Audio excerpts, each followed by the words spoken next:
Protests against Netanyahu are happening in other parts of the world, with demonstrations set to kick off in London, Berlin and San Francisco. It's understood demonstrators are set to carry black Israeli flags to warn about the danger to Israel's democracy. Now, many Israelis who live abroad say they would come home to protest, but due to the coronavirus pandemic and flight restrictions, they're unable to. And for more, we're now joined by a demonstrator in San Francisco, Ophir Gudelson. Thanks so much for coming on. Really appreciate you speaking to us today. And Ophir, I'm sure you've seen the chaos which has been really playing out on the Israeli street for some weeks now. And as I mentioned, protests taking places abroad. Firstly, tell me, what are the main factors motivating you as someone not in Israel currently to get out and demonstrate? So thanks for having me. I mean, one of the main reasons why we are going, as you said, is that because we can actually, it's a 14 hours flight and 14 days quarantine that held us back from coming. The main reason we are protesting, which is more like we're rallying for solidarity with the people who protest in Israel and not protesting ourselves, is to protect our democracy. I mean, the Israeli democracy.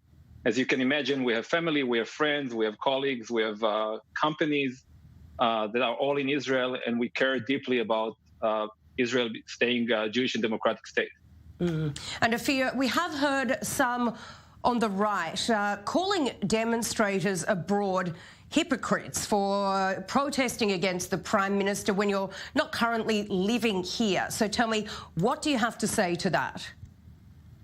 So it's kind of like hypocrite to do that I mean, because first, it's not about right and left. It is political, but it's not party related. It's a very basic demand to require that an indicted person cannot be a prime minister.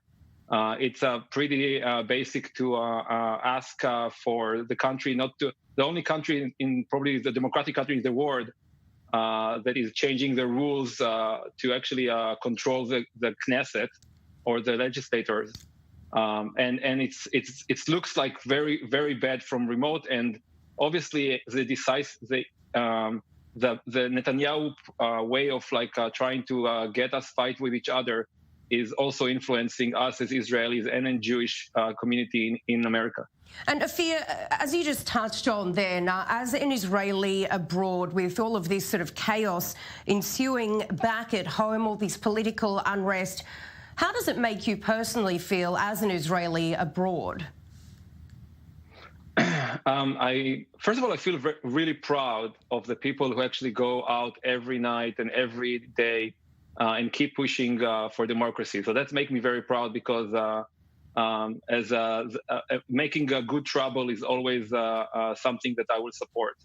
And other than that, I mean, it's actually inspiring to see it from here, to see that there is actually a future young and people in Israel that push for better.